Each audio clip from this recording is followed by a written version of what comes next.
Hello entrepreneurs, welcome to startup marathon series. చాలా మందికి ఈ నిష్ ఐడెంటిఫికేషన్ రాక బిజినెస్లో కన్ఫ్యూజ్ అయి ఫెయిల్ అవుతూ ఉంటారు. లెస్ కాంపిటీషన్ ఉన్న ఇండస్ట్రీ ఏదో ఐడెంటిఫై చేసుకోండి. మీరు చేయబోయే బిజినెస్ లేదా స్టార్టప్ మీ ప్యాషన్కి లేదంటే మీ స్కిల్ సెట్కి దగ్గరగా ఉందేమో చూడండి. బిజినెస్ చేసేటప్పుడు తక్కువ గ్యాప్ ఉన్న దానికన్నా ఎక్కువ గ్యాప్ ఉన్న ఇండస్ట్రీస్ని మనం ఐడెంటిఫై చేయడం చాలా మంచిది. 100% ప్రాఫిటబుల్ అయి ఉండాలి. ఆ ఇండస్ట్రీకి గ్రోత్ ఫ్యాక్టర్ కనబడాలి. Minimum viability of A product. మీరు బిజినెస్ లేదా స్టార్టప్ మొదలు పెట్టేటప్పుడు కొత్తగా ఒక ఏరోప్లేన్ డిజైన్ చేసి దాన్ని ప్రోటోటైప్ చూపించడం చాలా కష్టం. బట్ ఒక చిన్న ల్యాప్టాప్, ఒక మొబైల్, ఒక కెమెరా లేదంటే ఒక చిన్న ఈవీ కార్ కానీ ఏదో ఒకటి మినిమంలో మినిమం మీ దగ్గర ఉన్న బడ్జెట్తో ప్రోటోటైప్ మినిమం వైబిలిటీ చేయగలరా లేదో ఆలోచించండి. ఖచ్చితంగా మీ బిజినెస్ ఐడియా స్కేలబుల్ అయి ఉండాలి. ఇందాక మనం ప్రాఫిటబిలిటీ గురించి మాట్లాడాం, గ్రోత్ గురించి మాట్లాడాం. మూడోది ఏంటంటే స్కేలబిలిటీ ఉండాలి. కొత్తగా వచ్చే ట్రెండింగ్ కాన్సెప్ట్స్ ఏంటో ఆలోచించండి.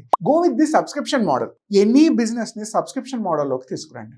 మార్కెటింగ్లో మనం ఎప్పుడూ ఒక టాపిక్ కన్సిడర్ చేస్తాం, the difference between need and the want.